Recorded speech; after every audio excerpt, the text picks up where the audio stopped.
ఉన్నటువంటి పరిస్థితిని కూడా వివరించేటువంటి ప్రయత్నము మీకు విజువలైజ్డ్గా చూపించేటువంటి సిచ్యువేషన్ కూడా ఒకసారి చూడొచ్చు.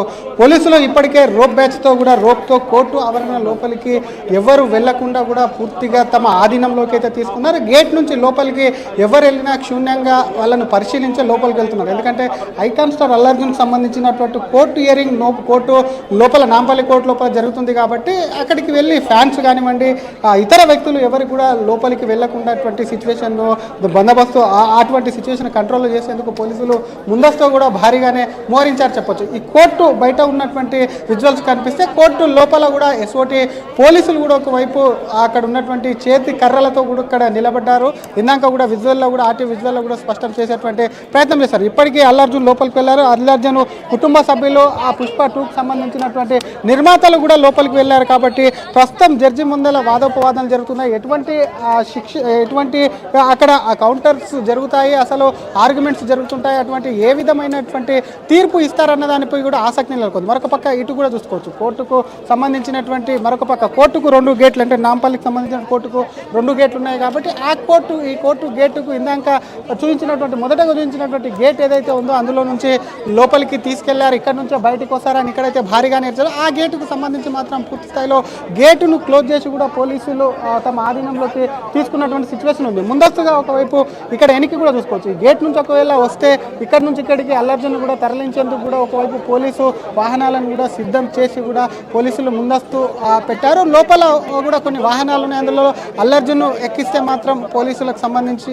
అల్లు అర్జున్ వాటి మీద కూడా అల్లు అర్జున్ రిమాండ్ విధించిన వెంటనే తరలిస్తారు. లేదంటే బెయిల్ వస్తే మాత్రం వెళ్ళేటువంటి అవకాశం ఉంది. ఒక్కసారి అటు కోర్టు అడ్వకేట్ ఉన్నారు మాట్లాడి ఇచ్చేటువంటి ప్రయత్నం చేద్దాం. ఏంటి అసలు ఏం జరుగుతుంది లోపల అసలు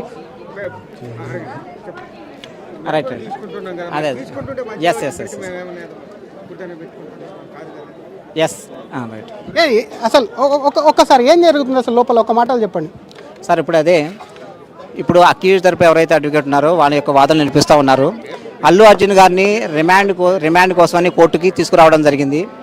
అల్లు అర్జున్ గారి యొక్క అడ్వకేటు తన తరపు నుంచి మెమో ఆఫ్ అఫెరెన్స్ ఫైల్ చేసి తన యొక్క వాదనలు వినిపిస్తున్నారు. ఎందుకు వాదనలు వినిపిస్తున్నారు అనే అంశానికి వస్తే అసలు రిమాండ్ అనేది యాక్సెప్ట్ చేయొచ్చా చేయకూడదా, రిమాండ్ అనేది లీగలా ఇల్లీగలా అనే కాన్సెప్ట్ మీద ఆర్గ్యుమెంట్స్ జరుగుతూ ఉన్నాయి.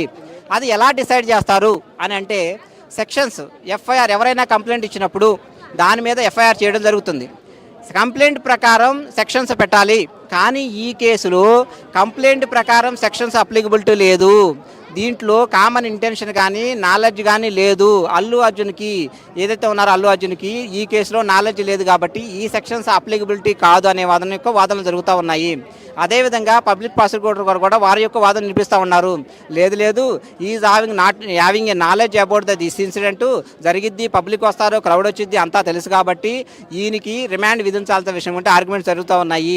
వాదోపవాదాలు అయిన తర్వాత judge will be decide remand చేయాలా వద్దనేది జడ్జి గారు డిసైడ్ చేస్తారు సార్. రిమాండ్ జరిగిందని కొంత చర్చ కూడా జరుగుతుంది. అటువంటిది ఏమన్నా లేదు ఇప్పుడు వరకు అయితే I'm not having knowledge. Remand అయితే జరగలేదు ఇప్పుడు వరకు. I'm as per my knowledge going on arguments is going on. Quash petition హైకోర్టుకు సంబంధించిన క్వాష్ పిటిషన్ కోసమే ఇంకా ఇక్కడ వాదోపవాదాలు కాస్త ఆలస్యం అవుతున్నాయి అంటున్నారు. లేదు ఆర్గ్యుమెంట్స్ జరుగుతూ ఉన్నాయి. అదేవిధంగా క్వాష్ పిటిషన్ యొక్క ఏమి డిసైడ్ చేస్తారు. ఏదైనా honourable court is having high court is a authority sir. Already arguments going on కాబట్టి జడ్జి గారు దాని ప్రకారం కూడా వెయిట్ చేస్తారు.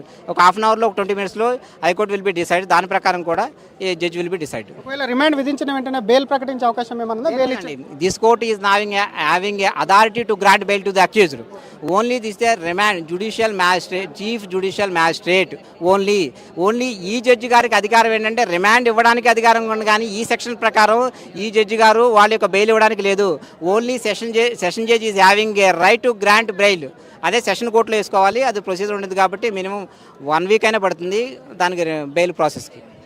Thank you. ఇది ఒకవైపు ఈ కోర్టుకు సంబంధించి కూడా కేవలము రిమాండ్ విధించేటువంటి అవకాశం ఉంది. బెయిల్ ఇచ్చేటువంటి రైట్స్ ఈ కోర్టుకు ఉన్నటువంటి న్యాయమూర్తికి లేవు. లోపల ట్రయల్స్ కూడా జరుగుతూ ఉన్నాయి. ఇంకా అల్లు అర్జున్ సంబంధించినటువంటి రిమాండ్ విధించారని ఏదైతే ఉందో వాటికి సంబంధించి కూడా ఇప్పటివరకు ఏమీ జరగలేదు. అల్లు అర్జున్కి సంబంధించినటువంటి న్యాయవాదులు పెట్టినటువంటి కేసుల సెక్షన్ బిఎన్ఎస్కి సంబంధించినటువంటి సెక్షన్స్ ఏవైతే ఉన్నాయో వాటి మీద కూడా పూర్తి స్థాయిలో అల్లు అర్జున్ తరపున న్యాయవాదులు తను నేరుగా